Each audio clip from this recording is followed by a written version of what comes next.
Havelock jetty থেকে কালাপাথর সৈকতের দূরত্ব প্রায় 7 কিলোমিটার। কালাপাথর বিচে পৌঁছে দেখি বিচের পাশেই ডাবের দোকান।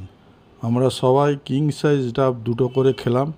দাম 70 টাকা পার পিস, কিন্তু সাইজ খুবই বড় এবং ভরপুর জল। তারপর পোশাক চেঞ্জ করে সোজা সমুদ্রে। ওহ, কি সুন্দর জলের রং দেখুন! আমি অনেক জায়গায় গেছি, কিন্তু এত সুন্দর সমুদ্রের জলের রং কোথাও দেখিনি। সমুদ্রে নেমে বুঝলাম না নামলেই হতো। প্রচুর পরিমাণে ধারালো পাথর। চোখের সামনে দুজনের পা কেটে ঝরঝর করে রক্ত পড়ছে দেখলাম। হ্যাভলকে স্নান করার আদর্শ স্থান হলো রাধানগর বিচ। কালাপাথর সৈকত হল আন্দামান দ্বীপপুঞ্জের হ্যাভলক বা স্বরাজ দ্বীপের একটি নির্জন সৈকত, যার নামকরণ করা হয়েছে এই তীরে অবস্থিত কালো পাথরের নামানুসারে। এই সৈকতটি তার সাদা বালি, স্বচ্ছ জলরাশি এবং সবুজ গাছে ঘেরা পরিবেশের জন্য পরিচিত। বলা যেতে পারে সূর্যোদয়, সূর্যাস্ত এবং রোমান্টিক মেজাজে হাঁটার জন্যে এটা জনপ্রিয়।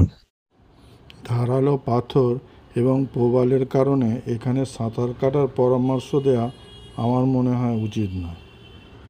মূল বৈশিষ্ট্য: ল্যান্ডস্কেপ, সাদা বালির বিপরীতে কালো পাথর আর সবুজ গাছের এক অদ্ভুত বৈপরীত্য। সূর্যোদয়, সূর্যাস্ত সূর্যোদয় দেখার জন্য এটি জনপ্রিয় স্থান, যা কালো পাথরগুলোকে আলোকিত করে।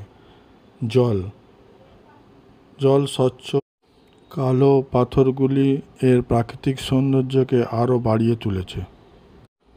নিরাপত্তা: ধারালো পাথর ও মৃত প্রবালের কারণে সাঁতার কাটা অনুপযুক্ত। সূর্যোদয় বা সূর্যাস্ত দেখুন, তীরে হাঁটুন বা হাইকিং করুন, আরাম করুন এবং অনন্য প্রাকৃতিক দৃশ্যের ছবি তুলুন। সেরা দৃশ্যের জন্য সূর্যোদয় এবং সূর্যাস্তের সময়। বর্ষাকাল এড়িয়ে চলুন।